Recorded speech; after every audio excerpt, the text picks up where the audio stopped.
color, purple. And in fact, the purple from the women's movement is the beginning of time when they created domestic violence and so forth. Because they were the women that fight for the right of women to vote, to have a, things like that.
I'd like to welcome one of our private company business partners. That's the Pacific Islands Club.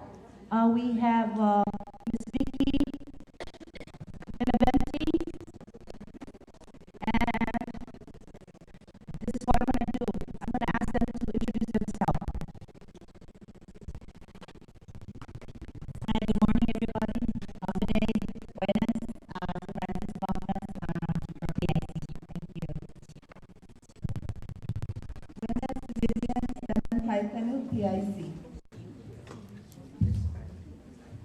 PIC. Good morning, everyone. Glad to be here at the Women's Summit. My name is Vicky Benaventi. I'm from PIC with these two lovely ladies. We're all managers at PIC, and because of women like you today, we are in this position, and we thank you for that.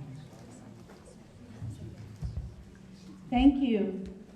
So participants, this is your opportunity to get to know the management at Pacific Islands Club. Remember, today is also employment seeking, employment opportunity, getting to know one another, networking, accessing social services. So this is your time to be here. They're here to have time with you guys on a one-to-one basis. So throughout the time, while they're here, please take advantage of that. Thank you, ladies, for being here.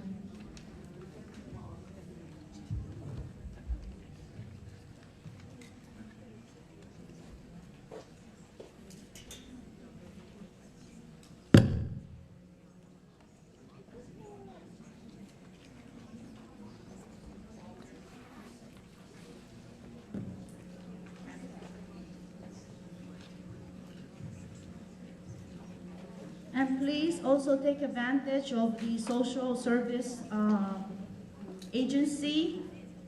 We have a lot of educational information back here under the Ajuda network. Goodness, we have from cancer issue to homeland security, domestic violence, respite service program, community survey that they really need your participation to please come over and ask Ms. Diane for that survey to fill out. And it's called Ajuda Network Commonwealth Respite Service Program. This is a need assessment tool that is going out. It's a way to have you support the movement of the respite care. And they have teen dating issues, parents with teenagers or little ones. This is the area that you can grab resources. Substance abuse, tobacco abuse information, diabetes. They have just so much of information. CARIDOT too is here. If you need information, victim hotline access, it's right here. So for those of you that do not quite know what is the role of Ajuda Network, they're pretty much the central information distribution services and nonprofit and government entity partner, and with their assistance, they're able to assist us to make that distribution of information. So please come over to this table and grab some information. Commonwealth Cancer Association is here too. Wow, thank you, ladies. And WIC program, wow, we have WIC program information. And we also have DYA child protection. And it says here, handbook, a guide for mandated reporters of child abuse and neglect. Parents, this is to know what to do should and ever you have come across that issue. Preventing child abuse talking point. They have Parent Anonymous flyer here. And I'm sure that they will have parenting class schedule coming up. So if you're interested to be part of the Parent Anonymous support group, this is the area that you would like to visit or register for parenting class. Okay. Mother Read, Father Read is right over here.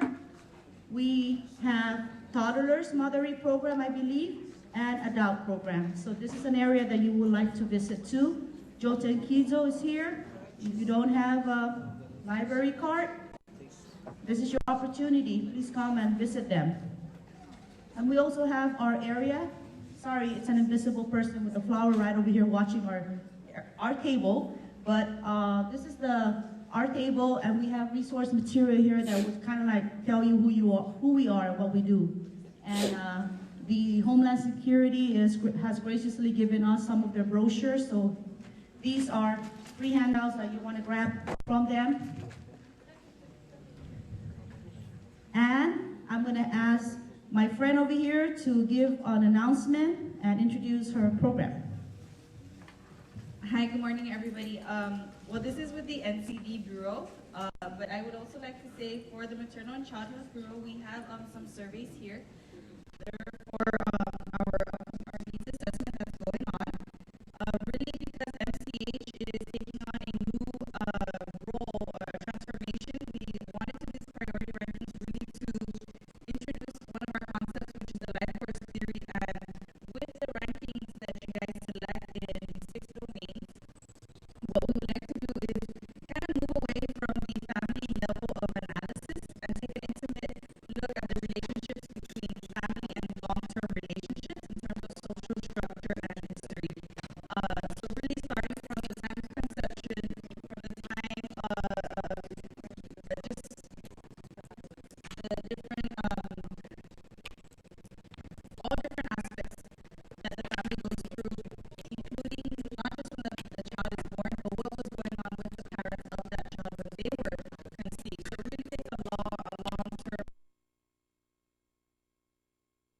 from the stigma or the stereotype when we say, oh, those on Medicaid, they just don't like to receive health care. Even though they're on Medicaid, what's so hard, it's free. Well, there's a lot of barriers and there's a lot of things that we need to take into perspective before, in trying to effectively understand and provide our services to our population here in the CMI. So if you guys have time, please come by and fill out our surveys. I know our table is not as inviting, but it's because it means business. Just kidding. Thank you. Thank you. And before I forget, I would like to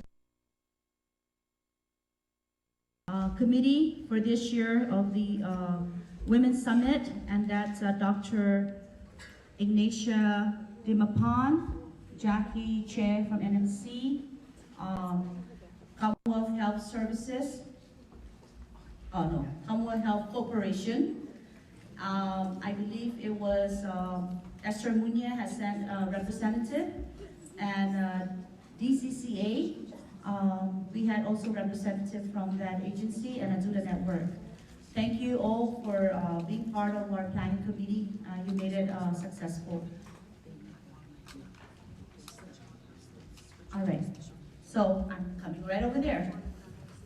And before I do that, to my right is our Title V CWA. We have a Title V employee from Office of Aging that is assisting us, and that's Mr. John.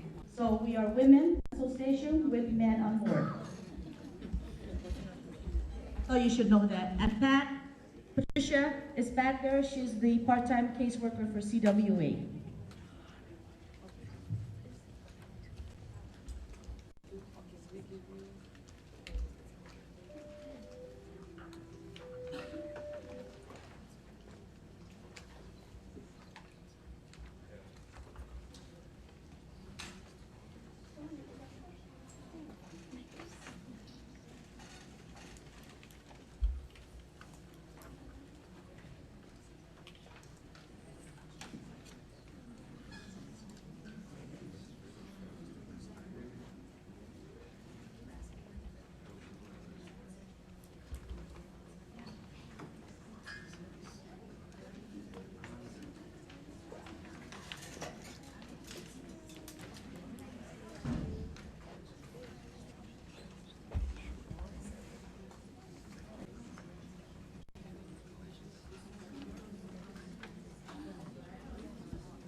We will be starting at about 11. No, we will be starting in 5 minutes. All right, so just a little bit more patience. We have some of our women coming in, and we would like to make sure that they're here when we begin our keynote addresses.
I would like to call everyone in to please take their seats, and we will begin momentarily.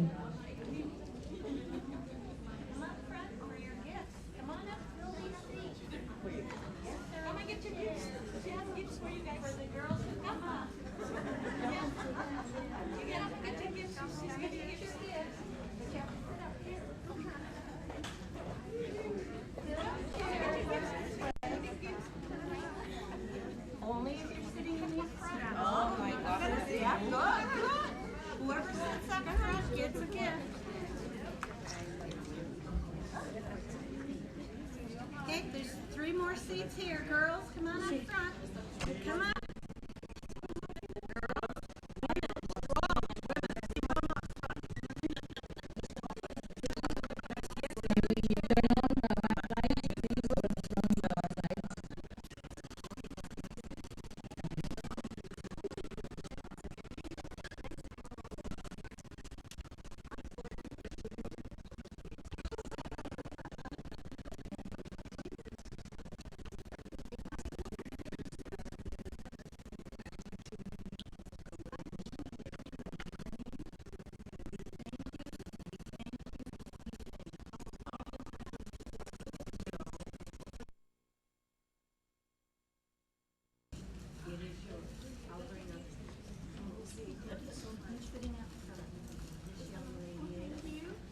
Whoever sits up front, get your gifts. There's three more here, ladies. Brave, strong, courageous.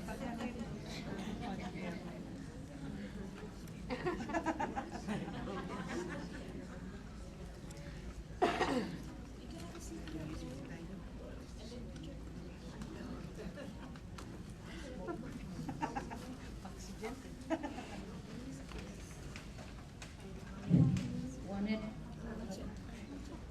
turn on all the lights for now. All the lights.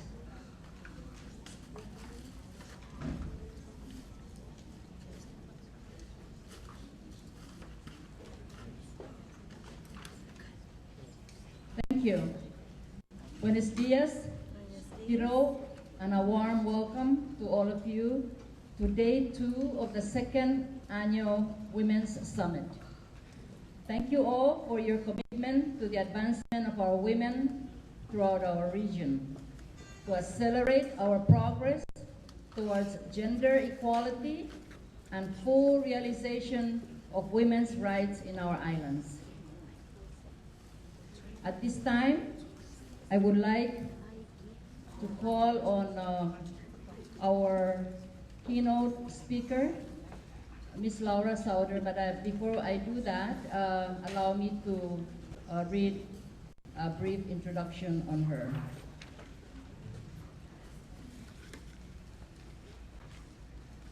Dr. Laura M. Torres Sauder is President and CEO of Sauder, Betances and Associates, Inc. in Chicago.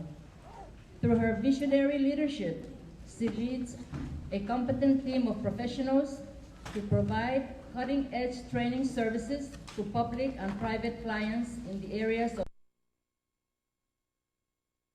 transformation, bridging the student achievement gap, organizational change management, diversity and inclusion for mission and bottom line success. Dr. Sauder earned her BA at Emmanuel College in Boston and her MA and PhD in American Studies from the University of Hawaii as a joint doctoral intern at the East-West Center. She completed a postdoctoral Ford Foundation Minority Fellowship at DePaul University in Chicago. Laura has presented at conferences throughout Micronesia, Asia, and the South Pacific, and has been part of research efforts sponsored by the South Pacific Commission, UNESCO, and other entities on the effects of modernization and development of Pacific Island people, language, and culture. She served as curator of the Guam Museum. Dr. Laura also taught at the University of Guam for over a decade. Her courses included history of Guam, education on Guam, sociology, Micronesian studies, women's studies, and ethnic studies. She has written an historical monograph published in the Micronesian Area Pacific Area Research Center at Daughters of the Island, Contemporary Chamorro Organizers of Guam. Was co-editor of Chamorro Self-Determination and has authored numerous research papers and technical reports. She was recently recognized by the Guam Women's Chamber of Commerce as the first Chamorro woman to have published a book. Laura Sauder has extensive background as a senior leader, manager, and supervisor in government affairs. Member of the Governor's Cabinet on Guam at the age of 24 and became the cultural attaché to the governor, representing Guam internationally. She has also evaluated programs and provided expert testimonies to government agencies, including the United Nations. As a woman of distinction, she has advocated for greater participation of women alongside men in promoting a more just and inclusive society in many diverse forms. Finally, she is spiritually grounded, is gifted with a sense of humor and a greater sense of purpose. Let us welcome Dr. Laura Sauder.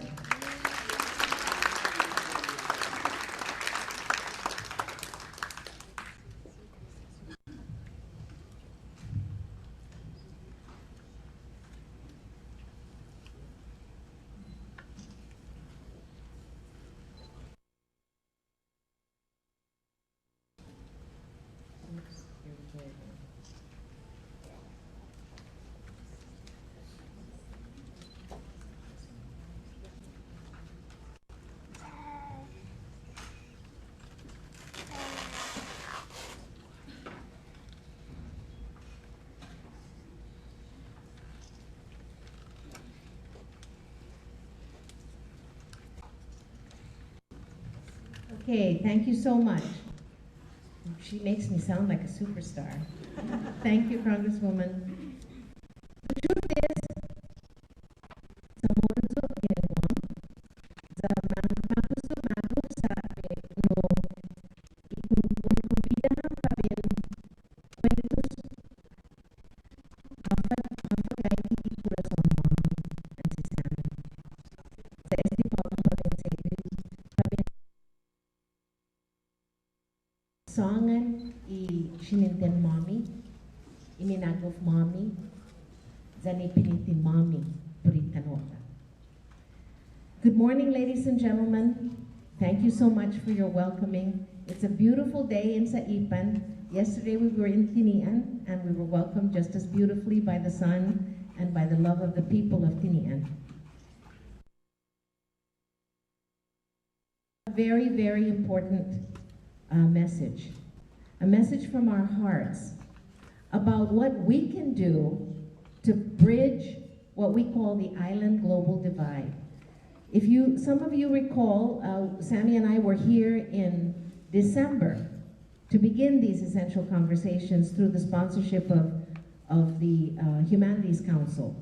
And we began talking about the island global divide. So today I want to ask the question, what is the role of women in bridging the island global divide?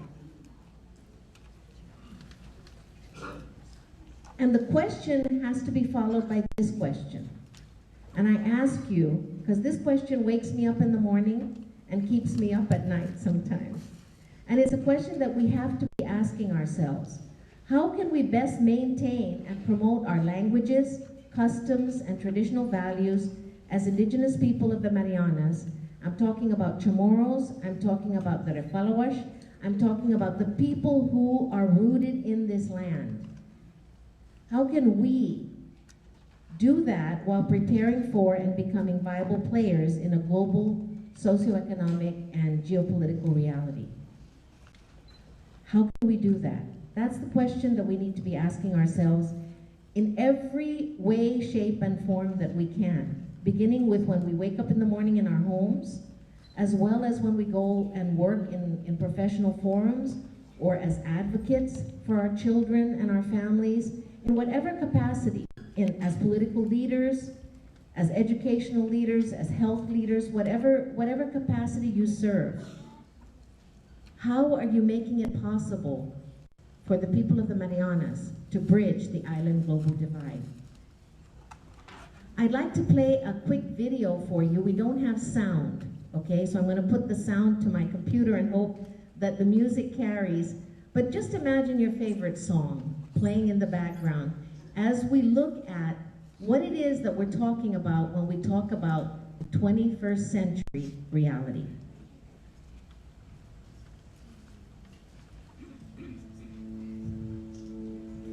Very simple.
Isn't it amazing? This is the world that our children and our grandchildren live in. And this is the world that we must also live in. You know, whether we want to or not, we're in the 21st century. And all of our islands, however remote, are part of that global economy. And so we can't get away from it. You know, I always tell people, we can't escape.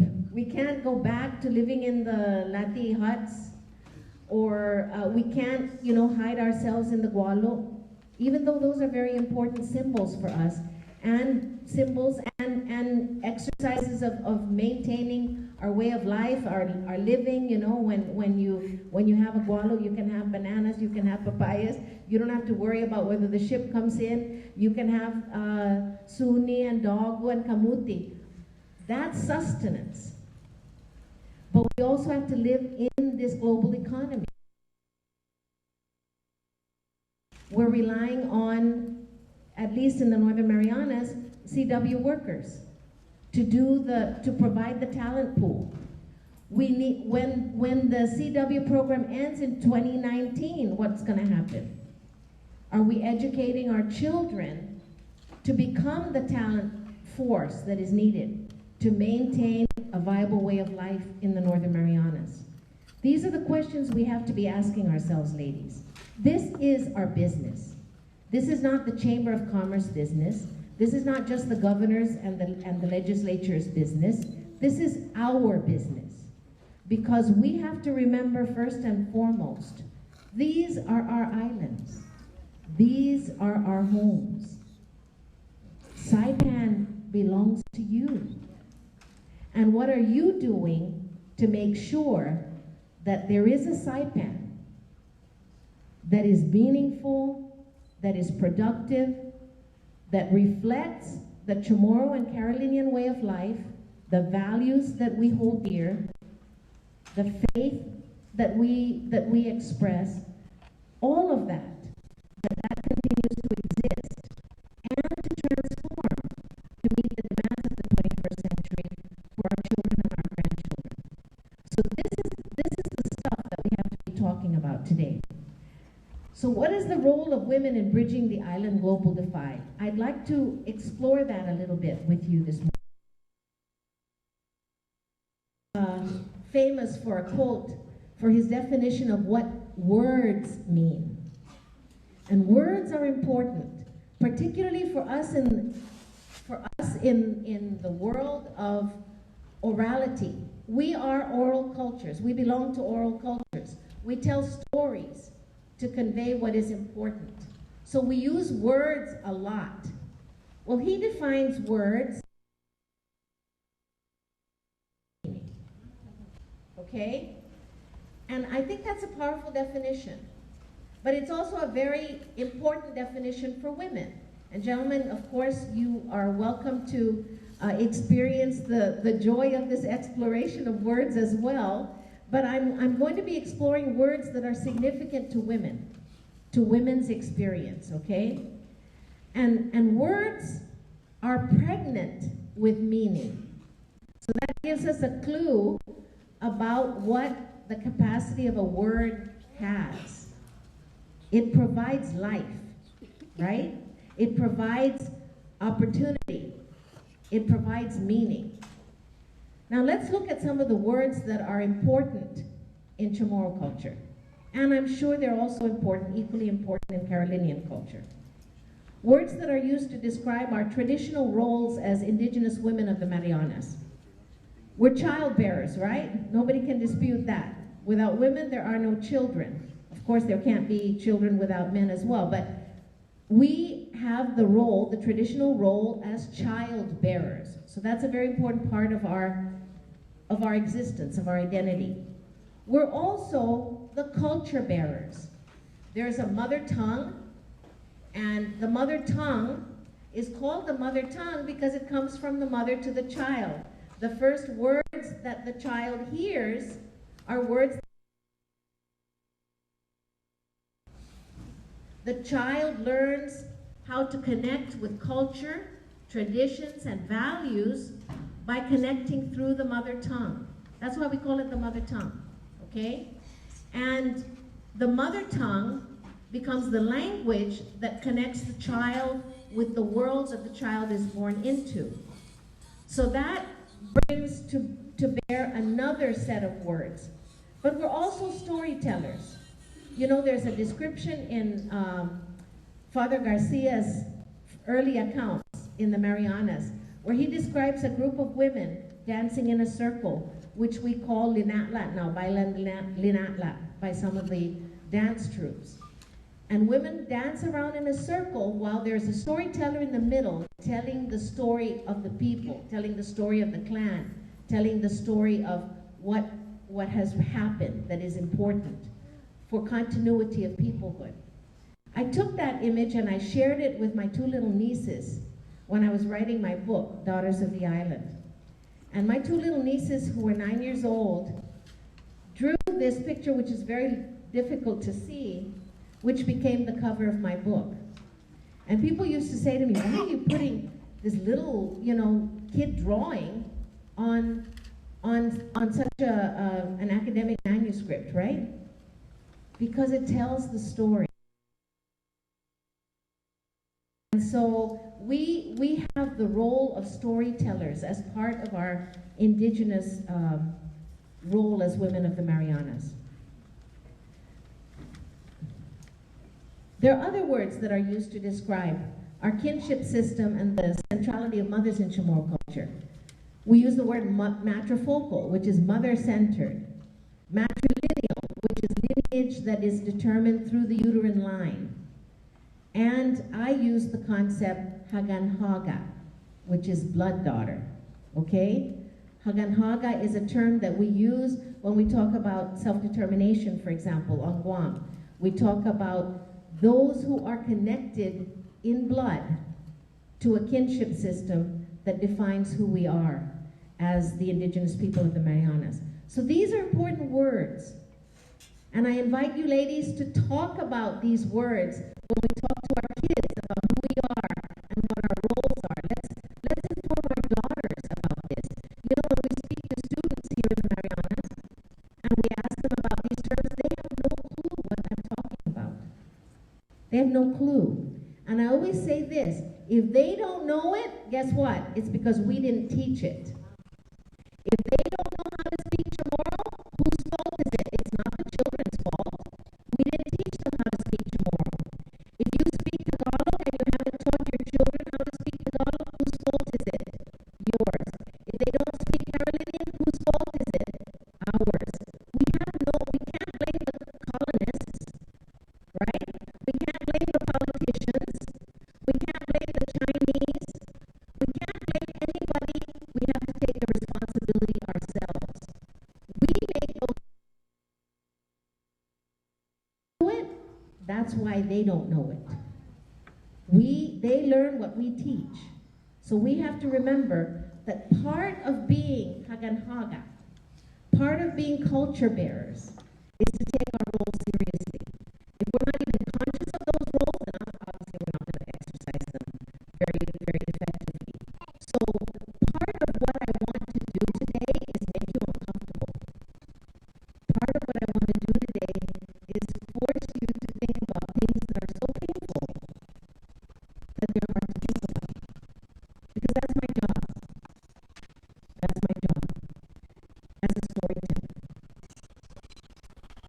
Now, I want us to think about words that have tremendous potential as symbols, okay? Think about the word umbilical cord. Everybody obviously was giving birth to a child, and every person sitting in this room was connected to an umbilical cord. And the umbilical cord provides nutrients, oxygen to the child, and you know what? It also provides the way that the mother helps the child clean out all the toxins and waste that will work against that child if it weren't cleaned out. So it's not just the nutrients, it's not just the oxygen, but it's also the capacity for mothers to help the child get rid of what is not healthy. Okay, so that becomes a very powerful image, right? When we think about our role as mothers and the capacity that we have not only to provide sustenance, not only to provide life, but also to help the child to get rid of what is crap that needs to be eliminated. That's a very powerful image. Now let's take this umbilical cord image further. Language is the umbilical cord of culture. So if any of us have the idea that language is not important, or that our language is no longer viable, I'm talking about Chamorro and Carolinian, I'm not talking about English. Because obviously, we cannot survive in the 21st century with English is the lingua franca of business, of technology, of communication, world over. We who are affiliated with the United States in various ways need English to operate at multiple levels. Nobody's questioning that. Our children need to know English, and they need to know middle class standard English so that they can operate and succeed in school as well as in life. But at what expense? And what I'm here to share with you is the very important idea that our languages, our indigenous languages, connect us with our culture. They are the umbilical cords of our culture. If we stop speaking Chamorro, guess what? We are cutting that umbilical cord. Because our values, our customs, costumbreta, itiningota, ihiningeta, are embedded in our language. When we don't speak Chamorro to our children, when we don't teach them Chamorro, they cannot know what it is to be Chamorro. They cannot know what it is to be Carolinian. They cannot know what it is to be Filipino. It's because of our language that they learn these things. You know, I grew up on Guam in the early 50s, right after the Second World War, going to school, being fined for every Chamorro word that I said. Why? Because the school system and the naval policies, the school system wanted so much for the children to succeed. They wanted for the children who are in school to learn English, learn it well. And the prevailing idea then was that if you spoke another language, it interfered with your capacity to speak English well. Thank God, scientists have blown that idea out of the water. And we need to just throw it in the Marianas Trench and never see it again. Because that is a faulty idea. The more languages a child can speak, the more their intelligence is grown, the greater the capacity for that child to succeed. If you want your child to succeed in school and in life, teach them multiple languages. And here in the Marianas, we're saying at least 3. Chamorro, Carolinian, and English. Okay? At least. Favor. If you really love your child and you want your child to succeed, start speaking to them in the languages that you know. That's very, very important. It's scientifically proven. The more languages a child speaks, the greater their capacity for success, academically as well as professionally in life, okay? So a very important idea that we need to reconfigure in our brains. We had a grandmother yesterday who's a prominent woman in Tinian, leader, community leader, who when she stood up to give testimony to what she had learned said, I have failed my children and my grandchildren because I thought that I was doing them a favor by speaking only in English. And now my grandchildren stop me and say, Grandma, I don't know what you're saying. So we told Grandma, and we do this, to learn digital language. You have to learn how to do Facebook and tweet and do all those kinds of blog and whatever it is that it takes, and Skype to communicate with your children. Let them teach you that. That is their language. We need to know that language too if we're going to survive. Otherwise you'll be left out of the picture and you'll be lonely. You know, because kids are going everywhere, and if you don't Skype them, you don't see them, right? But you also have to teach them the languages that you know. It's a two-way street. And they say kids are frustrated because they can't understand you. Well, you don't understand digital language, but you can learn. If you're willing to learn digital, they can learn Chamorro or Carolinian or Filipino or anything else that you teach them. So we've just got to step out of our comfort zones, stop being lazy, stop waiting for somebody else to do it, and do it ourselves. Because all of this begins with us ladies, and all of this begins with the concept of the umbilical cord. Just as our children, when they're in our wombs, rely on us for their total survival, what I contend is that our culture, through language, relies on us for its survival. Okay, so that's a very important concept. Now there are other Chamorro values that are words that I think are important to talk about. Inatumo. We all know what inatumo means, right? It means friendship, but not just friendship. It means knowing who you are, knowing how you place in my world of social obligations. You know, when we read the newspaper, the obituary, oh, ay parente so-and-so, you know, we have to do chintuli this or whatever that.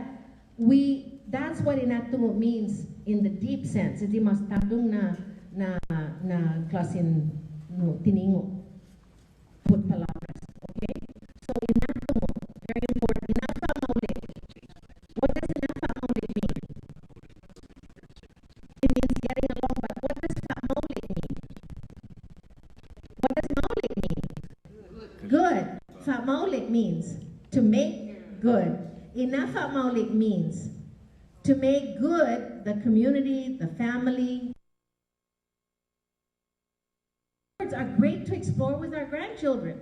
Well, me, with my grandchildren, but everybody with their children and grandchildren, nieces and nephews, and that. Inagwaiza. This is not just I love you in the songs, right? Inagwaiza. Nana used to tell us that inagwaiza means that you love each other even when you don't like each other. Because we would say, Nana ti zahuizu telenya lo guaiza. You know, the kid down the block who was a bully or something like that. Guaiza.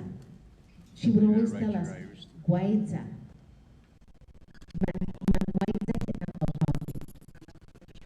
And so I learned that guaiza doesn't just mean love in the songs, you know, between a man and a woman, or between two friends.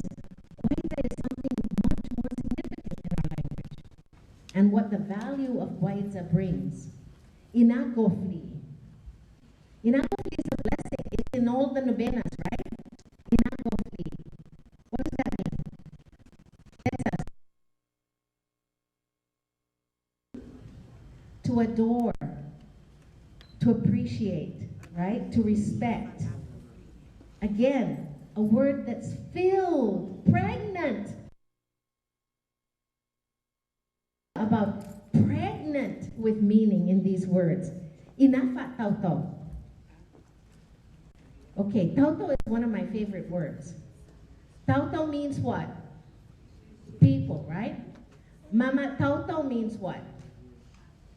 To respect someone, to acknowledge their humanity, to recognize that they have a right to exist and to have a different opinion, and to do something that might hurt you that was not necessarily deliberate, but you still mama tauto. Even if you don't really admire someone, we are taught to respect them for who they are, for their humanity.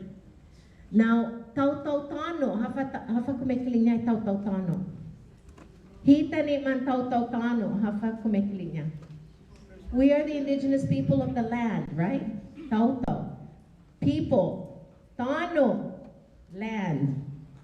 Our whole identity as a people is connected with what? Our land. Okay. In the Northern Marianas, this is a very critical issue these days, isn't it? It's always been a critical issue, but it's a critical issue in the sense. Okay, now what if we look at that word? What if you lop off tano from tauto? We're just people. We're no longer people of the land.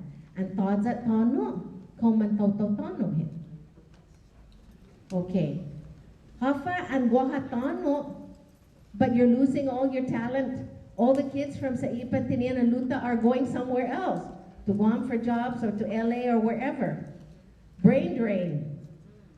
What if you don't bring your kids back? What happens? Taibalitano sin tauto, right? These are important things for us to think about, okay? Very important things for us to think about. Taimanuhit tumautautano sin tano. Taimanuhit lokwit tumautautano sin tauto. This is a very, very heavy-duty set of questions that we need to keep asking ourselves.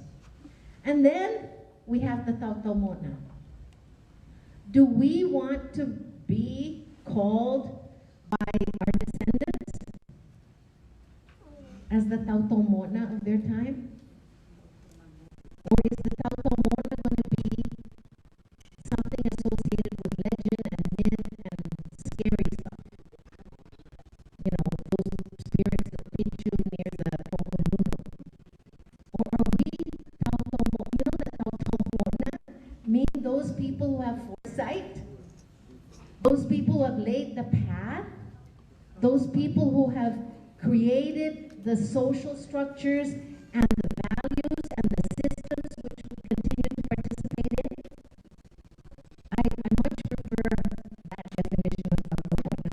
When my grandchildren and my great-grandchildren think of me, I want them to think of me as someone who stepped out of my comfort zone to protect the land and the people and the language that gives them an identity in the 21st century. So these are important words, ladies, and I hope that we continue to explore these words. If you don't go home tonight and take one of these words and sit your children or grandchildren or husband or partner or friend or neighbor down and chat about these words, I haven't done my job. I hope they stick.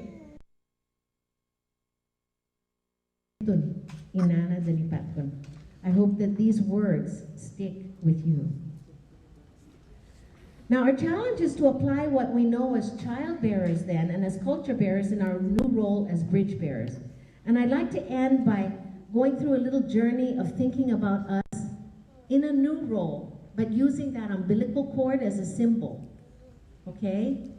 What if, as women of the Marianas, what if we began to develop umbilical cords of partnerships?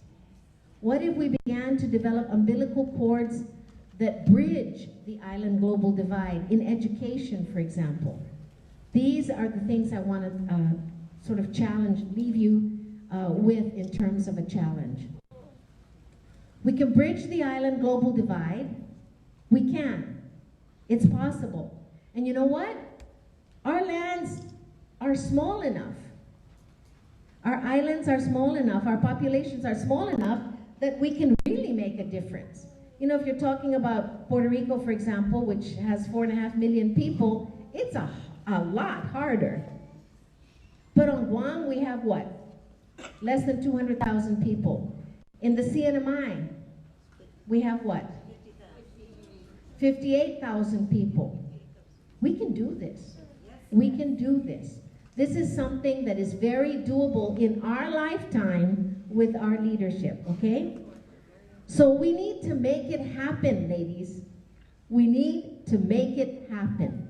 And it begins in our homes. That's the most critical laboratory for this bridge building, okay? Is in our homes.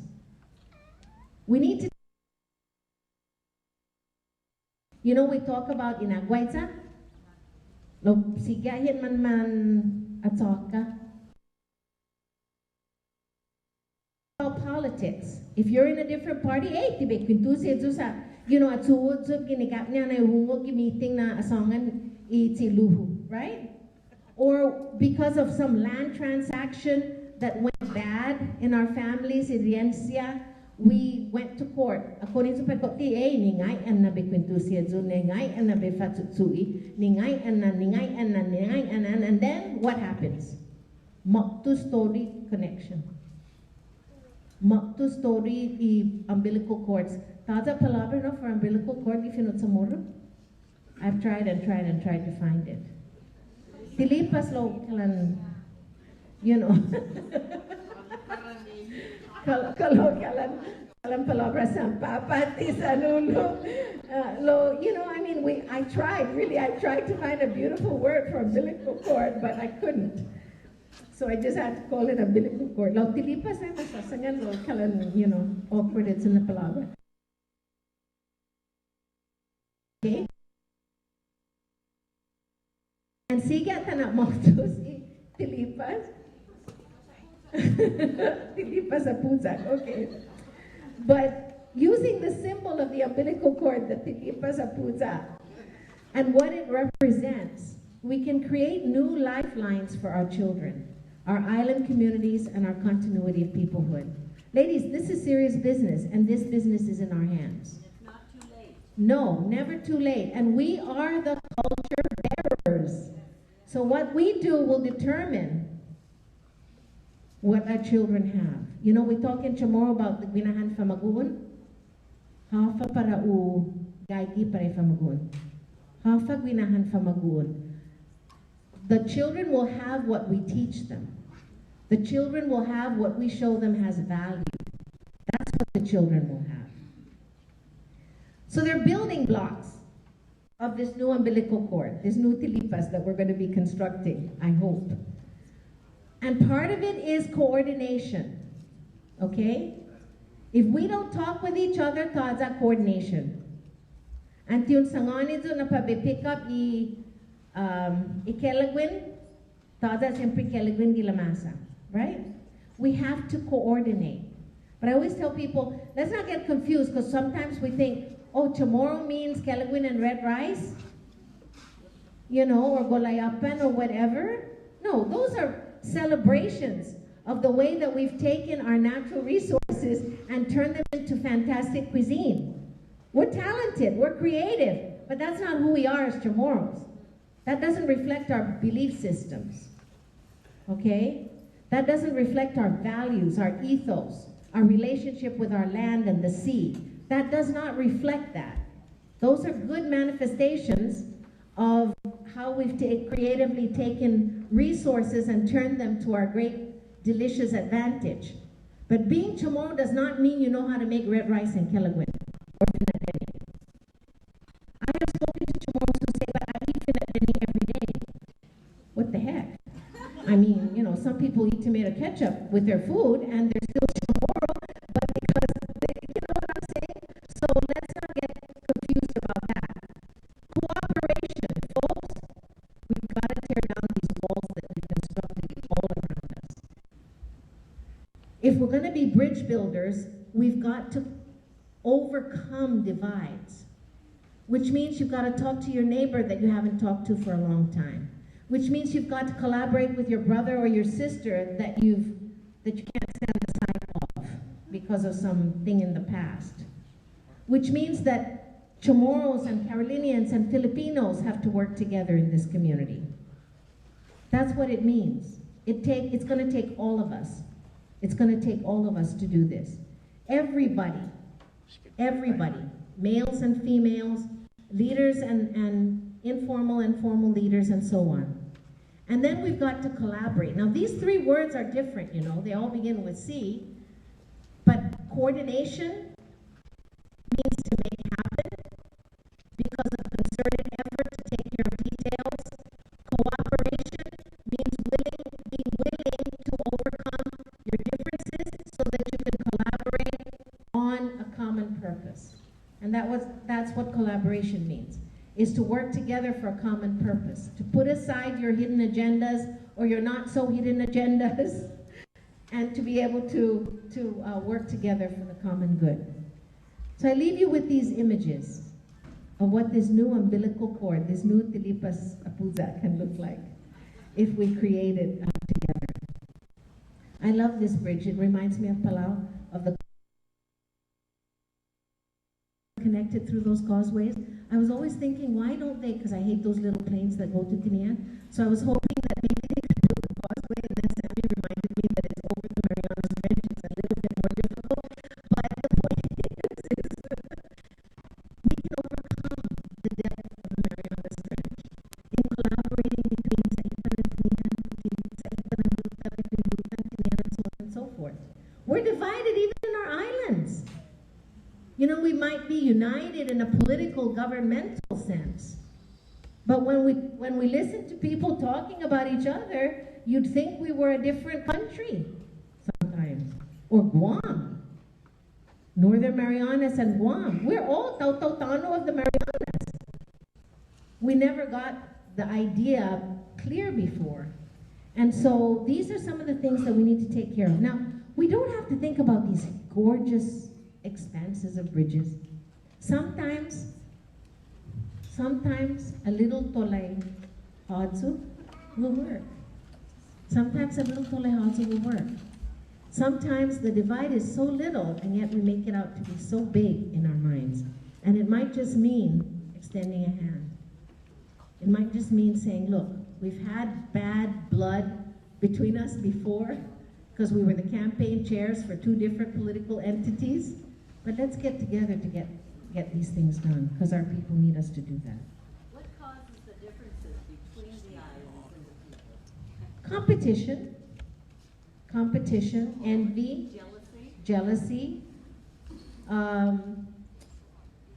You know, the instinct for self-preservation, for territoriality. Those are all human instincts. Sounds like Florida to me. So you know what? We just have to transform. We have to become trans-normal, as Sammy and I often tell people in our training. We have to become not abnormal. We don't want a bunch of normal people running around. we want to become trans-normal. Step out of your comfort zones is what trans-normal means. Become more than normal. More than normal. So that we can get things done. And that's what it takes. It takes a lot of courage. But imagine, I couldn't find a picture of the Northern Marianas connected, okay? But I found this picture and I thought it was a great idea to show that if we extend bridges and bridge the island global divide through the actions that we take, through the partnerships that we take, imagine what could happen. We could create a very well-connected lifeline to the future. Ladies, together, we can make it happen. Thank you very much.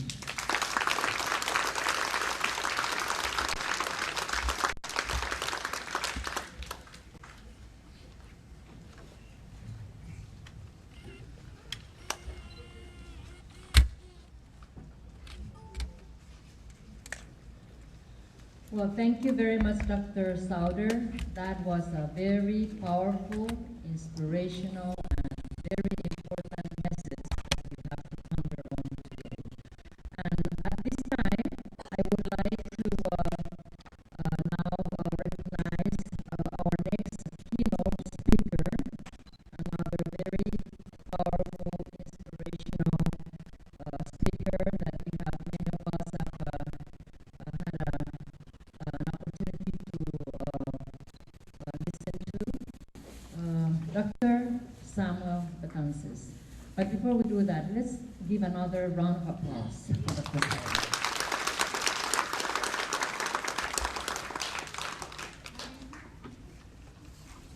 Dr. Betances is an internationally renowned, persuasive, and entertaining keynoter and workshop presenter. He was a high school dropout who was able to beat the odds and go on to complete 2 graduate degrees from Harvard University. Dr. Betances is a product of reading.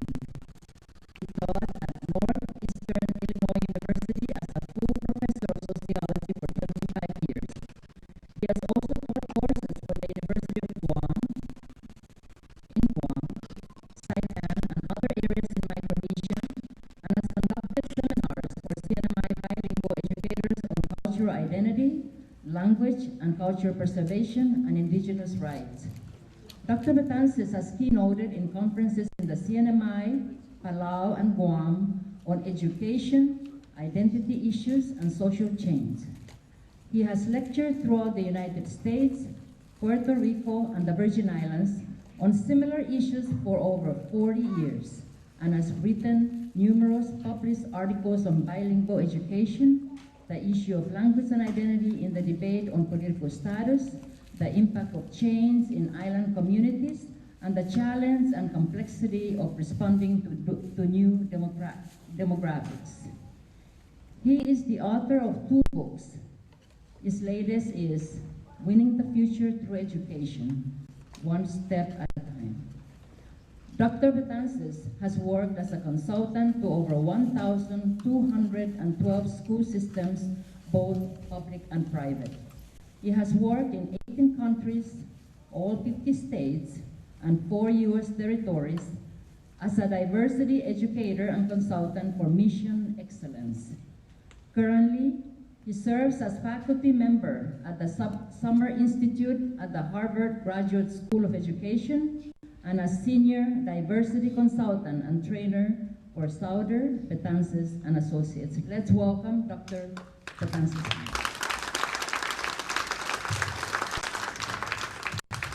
Thank you. Good morning. Good morning.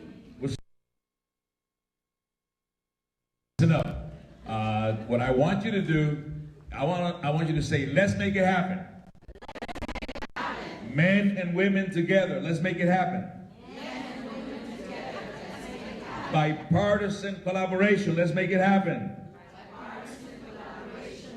Across denominational religious line, let's make it happen.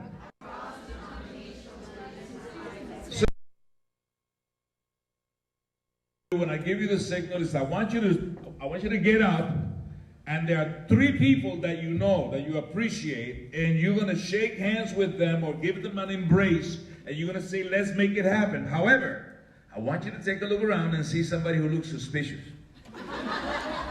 I want you to take a look around and see somebody from another political party.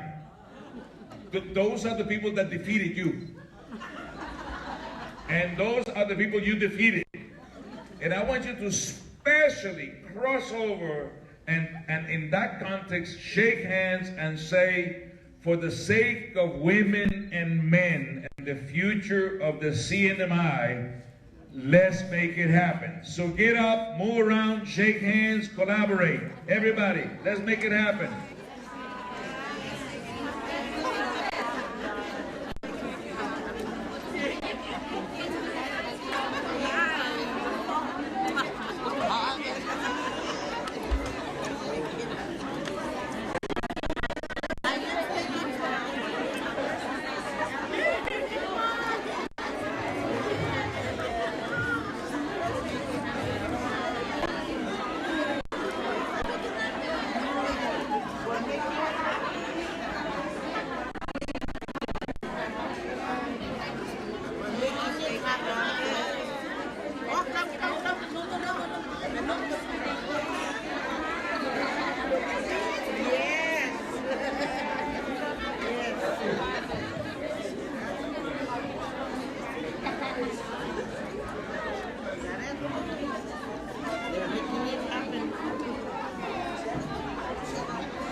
All right, good folks, settle down.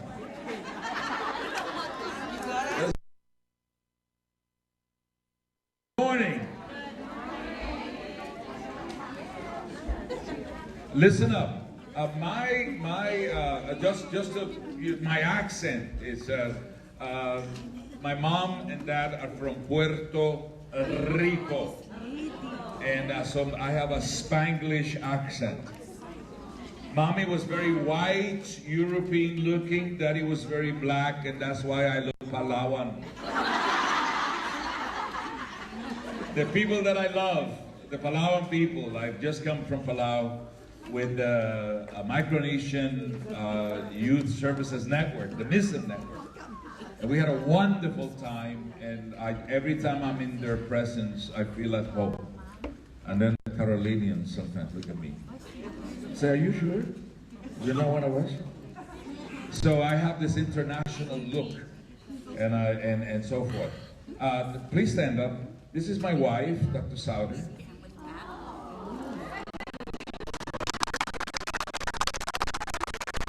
And she's my sweetheart, and we are lucky and fortunate that when I came out here in the 70s, and then in the 80s, I was a consultant to the Governor Camacho. He helped to establish the Marianas College, and then we worked with the Carolinian community, and we helped to, the Marmar enterprise that came out as a result of one of our collaborations at that time, because the Opais and the Peters and Omars and Manny Gomez and all the wonderful Chamorros got into it, and they made the flag more inclusive. Well, my life has been very, very inclusive when I came to Guam, and God has blessed us with a friendship and a marriage. And this woman looked at me one day and she says,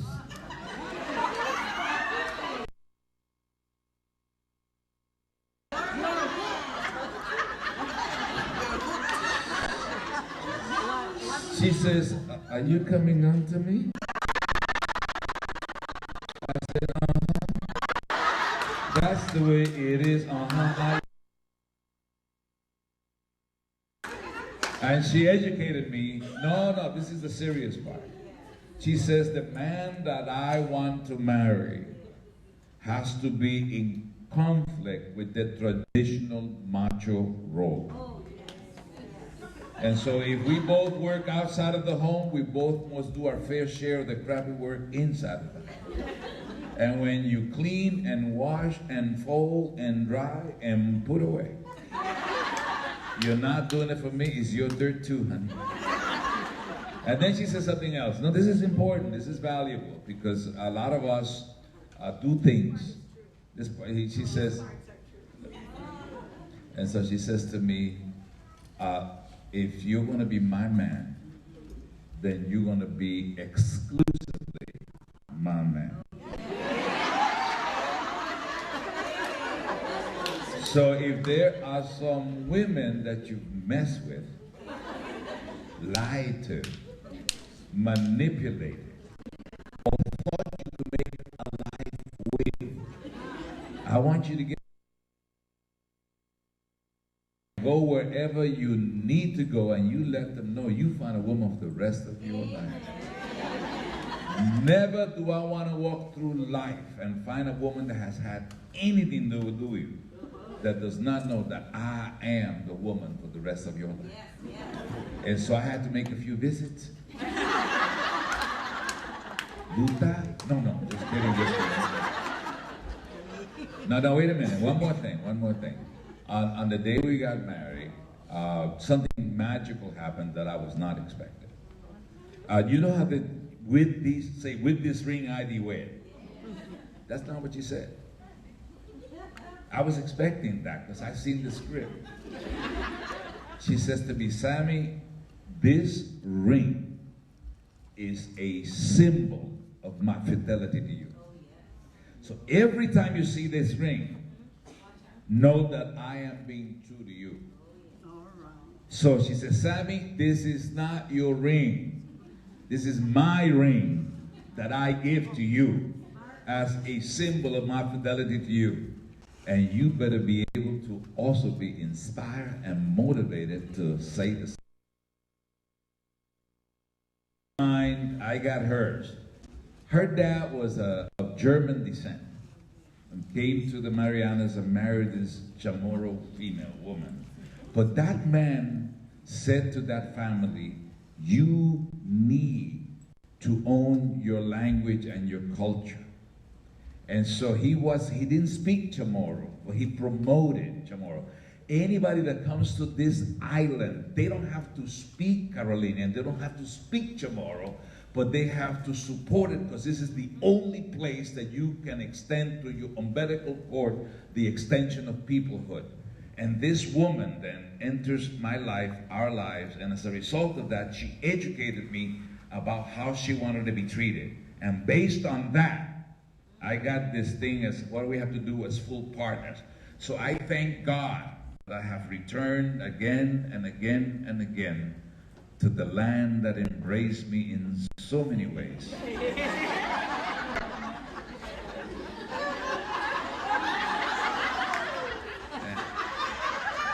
I'm going on 74, but I gotta tell you, this old man still got it going on. Thank you very much.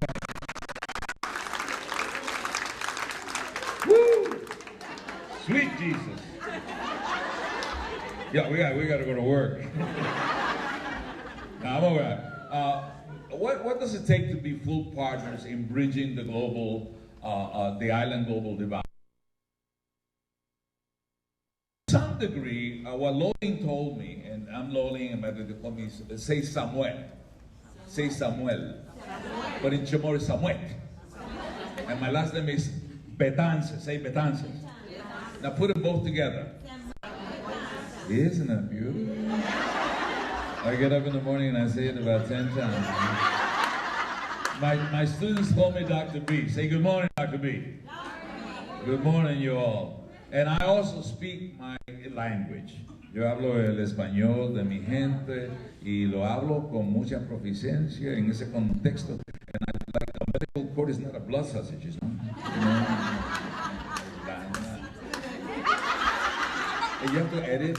No, I'll tell you about that word. That word is so poetic, Sammy. It's not. The people say, Sammy, that's bad, but you sound so poetic. I saw a Carolinian on Micro Beach looked at this woman. He said, "Yeah."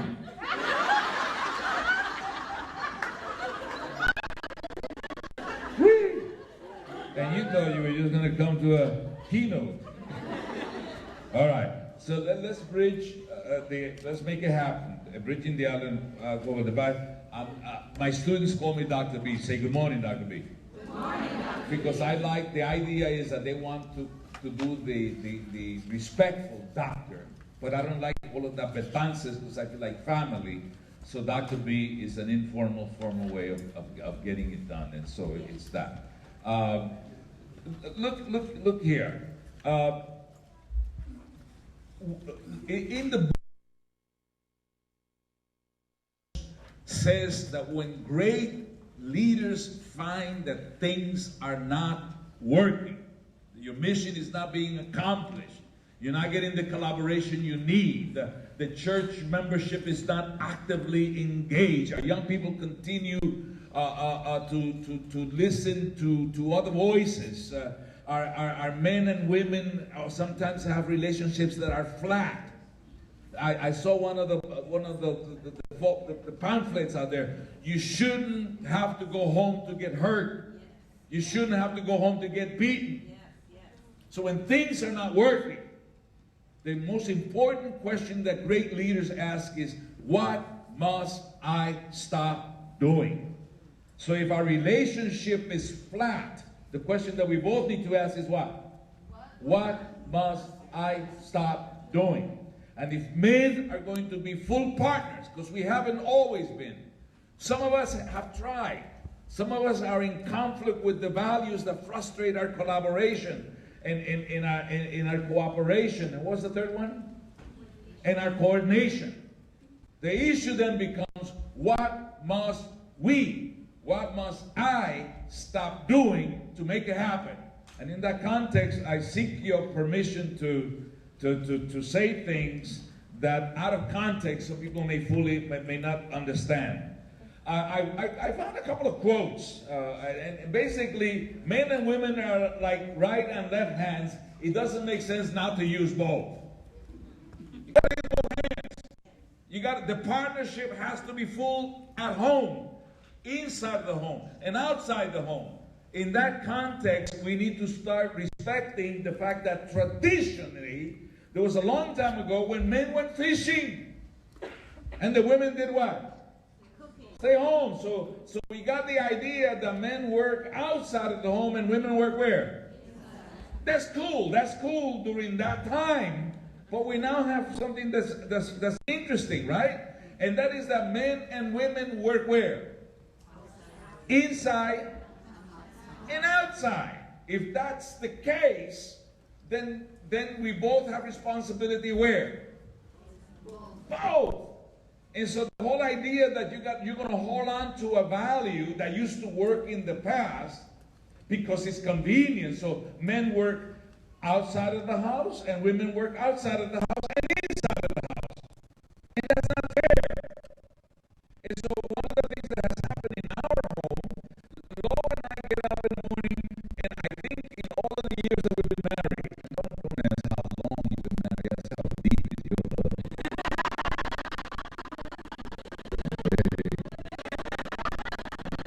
Good stuff.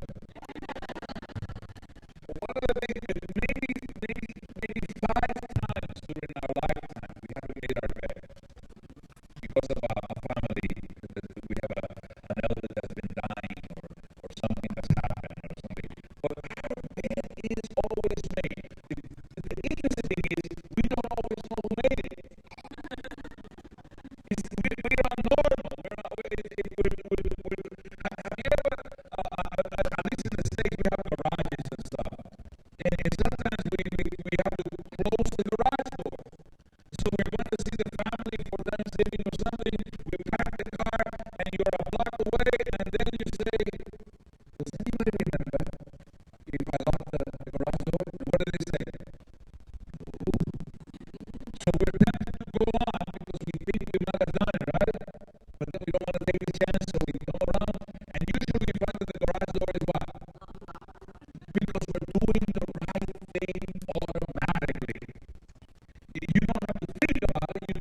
and the children of the contract workers and so forth and so on. And you're making a decision, and everybody looks like you, and everybody comes from your group. You're doing it wrong. So Lo and I get up, and I make the bed. And Lo, sometimes I go ahead and I shower, and when I come back, she's made the bed. And sometimes we make the bed together. But it's our responsibility. I grew up in a home in poverty. And in poverty, we used to cook rice and that oil and that grease and that stuff. And there were all of these things. And we have never gone to bed and left a dish unwashed. I do the laundry. I know how to do the laundry. I know how to separate the colors and put the fabric softener and put the warm and cold for the colors and know when we have to do it a medium or it's a heavy load and when to dry and all of that. Why? It's my dirt too.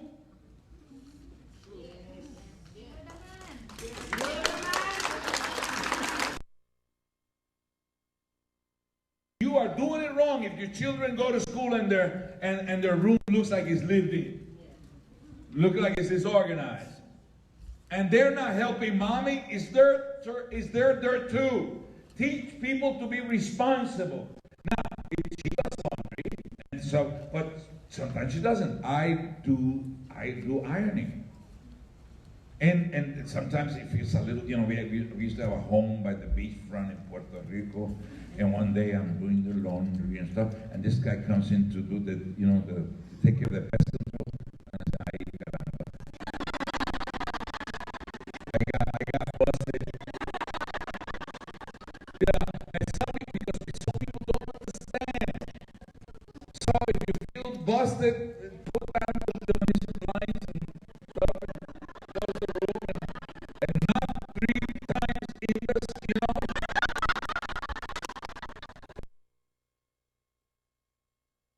The rule is that if we both work, and she is an excellent cook.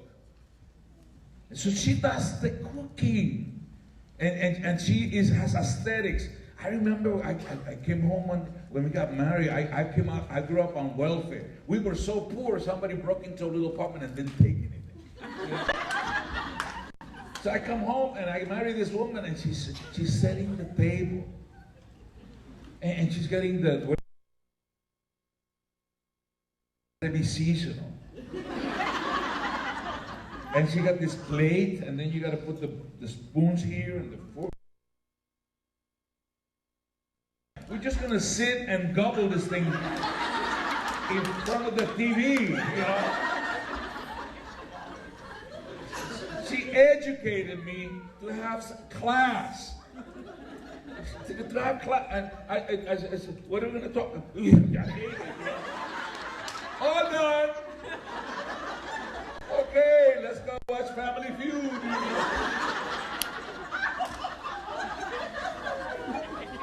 And that's when I learned these words like raña, petantes. What kind of a husband do I have? If you're watching TV while you're eating, you're doing it wrong. That's the time where you talk to your children about what did you learn? What is the new word? What is so forth, so forth. And sweetheart, and what are we going to do? We have what is called get up in the morning and we make a checklist of the things that we're going to do, and so forth. This woman educated me. And I came from the hood. My dad was an alcoholic. And my grandfather was a police officer killed in the line of duty. And grandma died of tuberculosis. So my father was emotionally crippled. So he couldn't give me what he didn't have. And mama, she comes from, the taro patches and the oranges and the lemons and the mangoes and the goats and all of that stuff. And so we came out of nothing. I was abandoned as a child, in fact, after all of that. I was abused as a child. And I was illiterate and incompetent. And I found a powerful woman got in front of my face. A woman got in front of my face. My boss, Christian woman, I went to work for her. Seventh-day Adventist woman. And I remember I went to work in this hospital, and she looked at me and she said, "You're a high school dropout. You don't speak English very well. You don't speak Spanish very well. You don't have enough words to become educated. And you're not going to join any military. You're not joining anything until you graduate from high school and college."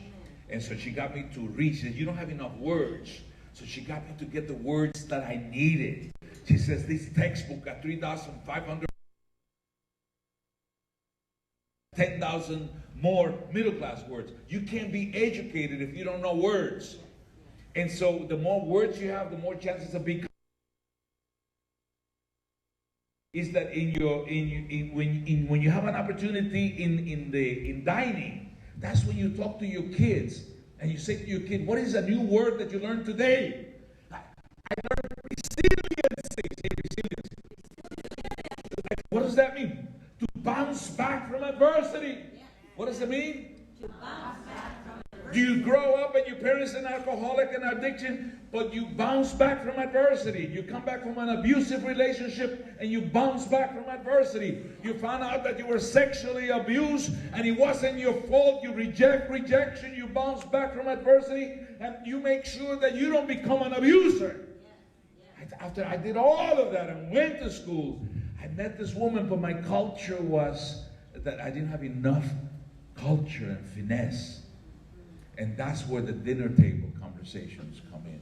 If you're not having dinner table conversations, you are not bridging the gap, the cultural gap that has to do with word busting and empowerment in order for you to become an extension of each other's best self. And little did I know that in my journey, I went back to high school and graduated, and college and graduated, went to Harvard University in my master's and my doctorate, went to University of Wisconsin, postdoctoral work, and then I became a consultant to 3 presidents of the United States of America. She organized me and civilized me and taught me to self-control and to sit on my urges and to do my fair share of the crappy work. If we both work outside of the home, we both need to work inside of the home. And we're not helping them, we're taking responsibility. Men as full partners need to collaborate as a team in working productively in and outside of the home. Now what I'm going to do, since I don't have enough time, okay, is that I'm going to talk very fast with less editing. But these are some guiding principles. You want me to take my time?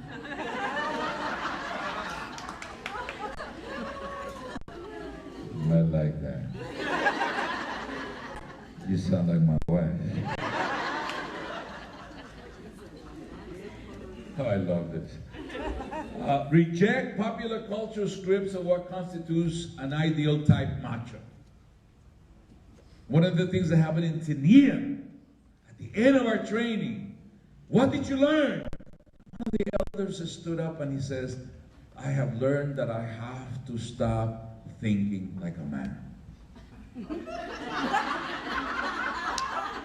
No, he has to stop thinking as a traditional macho man, not as a man. The new man of today must bridge this idea of gender relationships in our basic work to nurture our children, protect our families, keep the household, work inside of the house, sit on our urges, be respectful of women. When I mentor young women, you know what's the first thing I say, Esther? I say, I want you to look at me, and I want you to know that if we have a mentoring relationship, there will never be a time when you are in danger in my presence. I will always respect your dignity, your womanhood, and our relationship. So even if we are alone, and even if people talk and say stupid things, in my presence, you will always be respected and protected, because we need to cross the gender divide in order to help each other achieve mission excellence for the benefit of our CNMI.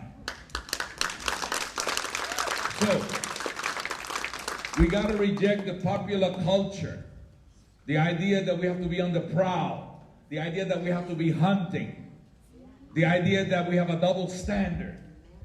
I know of men who have taken their sons to have their first sexual encounter with I give you a boy, give me back a man. But it's amazing. We don't take our daughters and say, I give you a girl, give me back a woman. Because we have a double standard.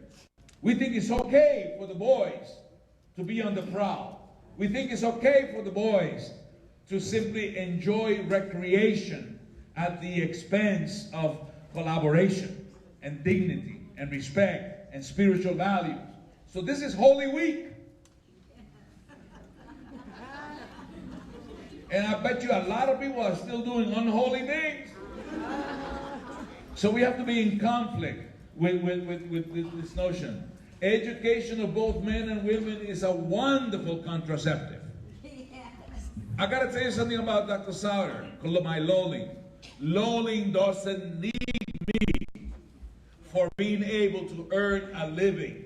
In fact, she gives up the chance to really become a senator, even the first woman governor of Guam, certainly the first president of, certainly the president of the university. She gave all of that up. You're worth it.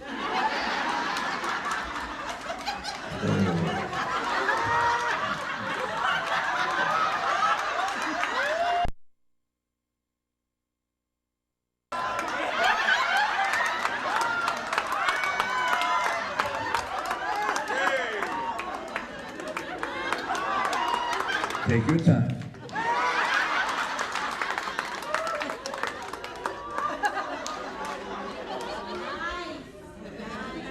Like a bear.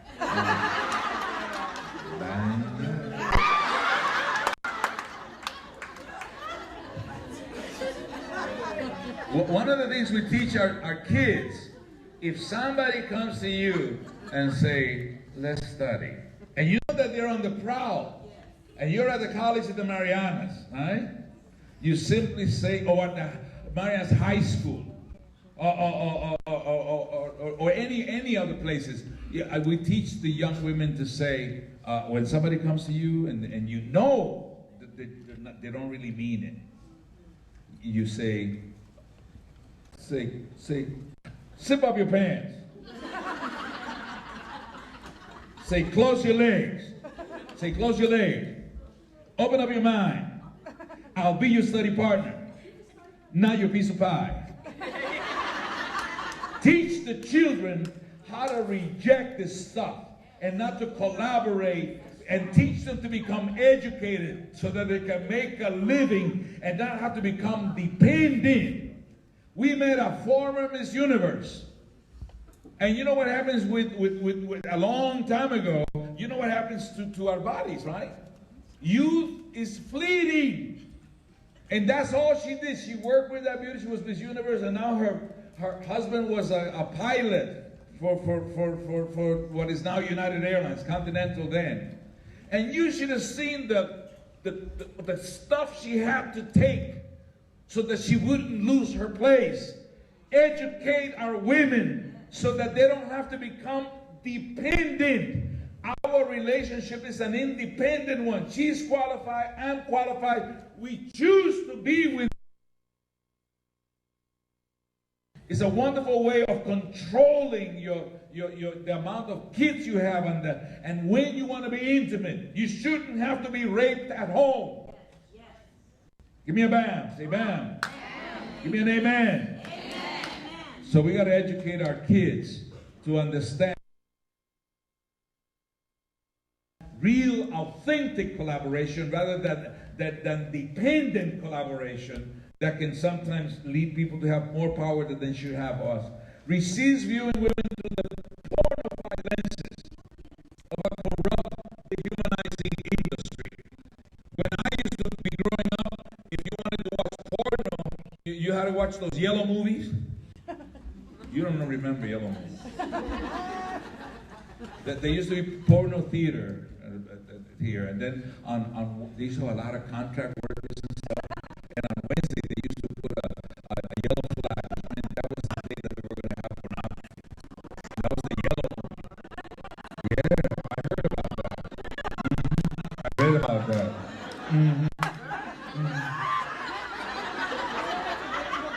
But today, all you got to do is look at your smartphone to do the dumbest thing. So So you have it in your computer. And what happens to pornography, my friend, is that you don't see people as whole human beings. So men who see pornography, they see whatever fetish they have. If they like the food fetish, you get a lot of food fetish. If you want to see somebody's rear end, oh my goodness, I hear there's a lot of pornography about that. Whatever it is. So what happens is you see people in body parts. And when we see each other's body parts, we don't see each other's total humanity. And when we don't appreciate each other's total humanity, we don't have relationships with real human beings. But we have these fantasies and this imagination. And then men actually believe that there are young women everywhere just waiting to have sex with all kinds of men at the drop of a hat. And they actually feel upset if you don't live up to their fantasy. And tragically, we now have women who play up to it.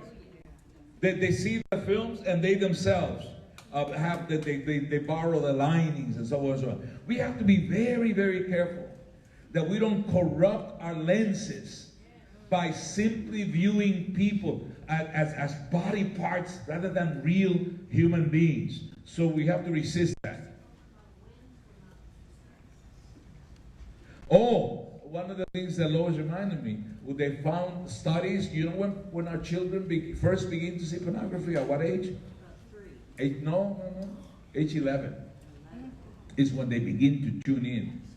If you have a computer, do not let your child work the computer in their own room. Have it in the living room. And cut off the noise. Turn off the damn TV.